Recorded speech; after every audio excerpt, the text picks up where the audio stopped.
Chess, of course, was born in India by the 6th century game called Chaturanga.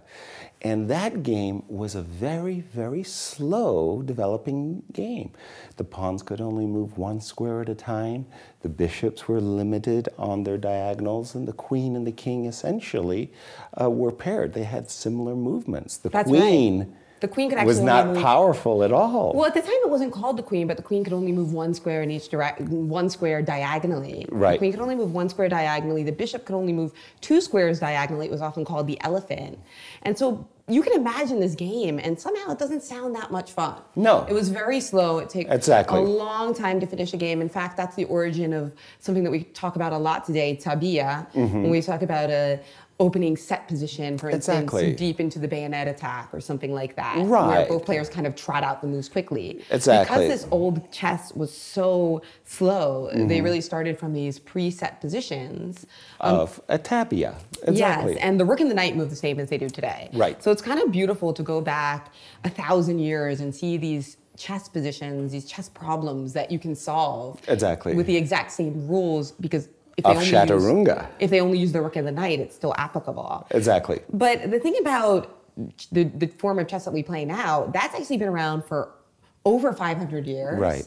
And that came about with the birth of the chess queen, which was really the most prominent rule change that created us the game that we have today. Indeed. The 15th century is really where the French and the Italian school really enshrined the rules in stone, essentially. After that, we've had 500 years of continuous play. It was the French with their en passant, it was the Italians with the castling, but it was also the French with the Mad Queen. They empowered the queen unbelievably with extensive powers of movement. That we have today. And it really strikes me that you mentioned the Mad Women's chess game, because I think that's so typical. Women get all this power. They make the world better. They make the game better. Right. And then they say, she's crazy. Yeah, then they deride her for having that great power. Exactly. She's insane. Good point. Good point.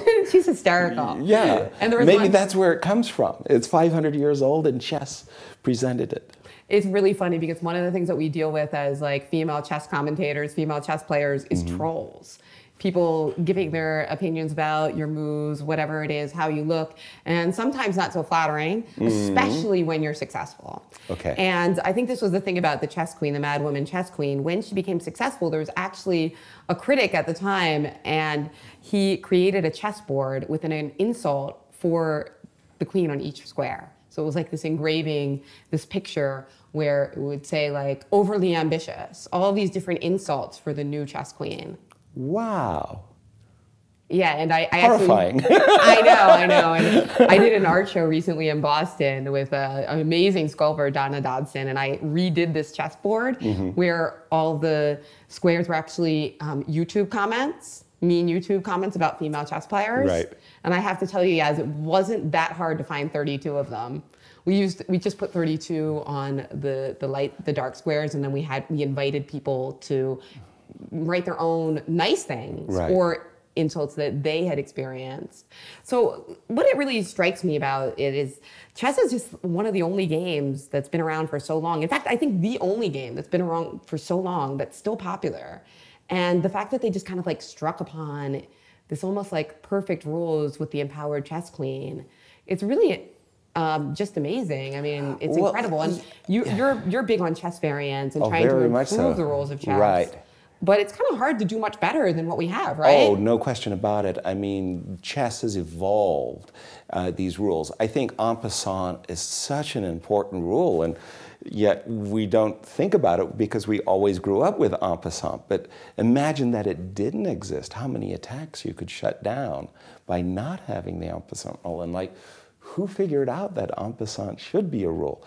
So there are, chess has evolved into this almost like really perfect game. Now, having said that, the other games that I think would compete with chess, backgammon is one of those games that has also evolved. There's many different forms or variants of backgammon, but another game that you really have to tip your hat to and say, that's a great game, the game of Go.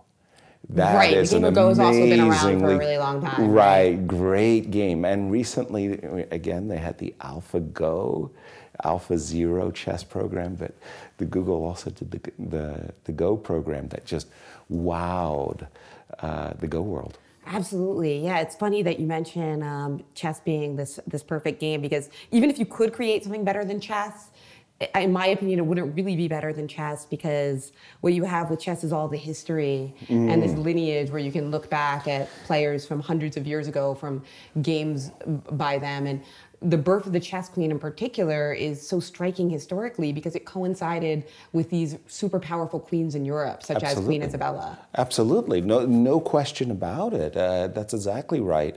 And also when you think about the history of the game and this idea that the chess rules today are exactly as they were, 500 years ago, then you can compare their chess understanding in certain types of endgames or middle game or even opening positions and how it evolved. And you sit there and you go, oh my gosh, so who were the greatest players of the 16th, 17th, 18th, 19th century? How would they compare? The impact of computers on chess. How has chess changed women's lives? So for example, in the 17th, 18th centuries, women couldn't go to the gentleman's club. There was the gentleman's club. You were simply excluded from competing and playing with men. How have women's lives changed in the last 150 years? That's a really interesting point because, Marilyn Yalom wrote a whole book about the birth of the chess queen. Great book. It's kind of more of not just about chess and the history of chess, but also about the history of these queens in Europe in both the 1500s and 1600s. And she talks about how, ironically, by creating this, better chess game, women making the game of chess better by having a female presence, in the short term, it actually, in some ways, stopped some women from playing because the game kind of got sped up, and sometimes it spread to like tournaments and gentlemen's clubs where they actually weren't allowed. So ironically, by becoming the most powerful piece on the board, the game became a little bit more masculine short term. So no good deed goes unpunished, right? It seems so. And it would then of course, there was a female player, when I think about the chess history, Vera Menchik, who comes in and people go, oh, but she's really good. I mean, she could compete with the best of men.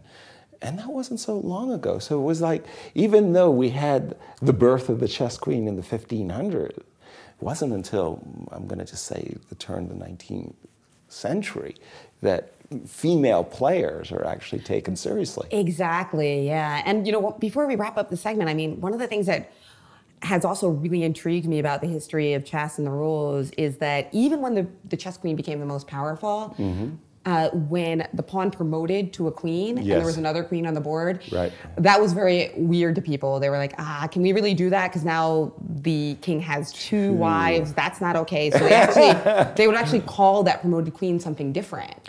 And there was also some resistance to the idea that a pawn, which was thought of as like a male foot soldier, would become female. So even though it had the powers of a queen, you didn't call it a queen. Right. Which now, as we see, so many people fighting for transgender rights and LGBTQ rights, we're coming back to this and thinking like, hey, we predicted all of this from the rules of chess. Yeah, when you think about the game of Chaturanga, obviously the pawns, chess being a game of war, the pawns were infantrymen, men who literally carried spears. And the idea that they could promote to a female queen. Well, of course, there was no queen in their game, but very intriguing. So the second queen, the promoted queen, was called a promoted queen as opposed to? I think it had some different regional names, but yeah, there was resistance to this idea. And that's another way. 2 wives. Maybe we shouldn't just gloss over this. Wait a minute. Let's give it some serious thought. Oh, we need to get a second king in there as well now. We're talking about cows. But indeed, it's one of these things where chess is ahead of its time. The empowered queen, the idea that gender is partially a construct. Chess predicted all this, and hundreds of years later, we're still talking about it and we're still playing the same game. And I think that's incredible.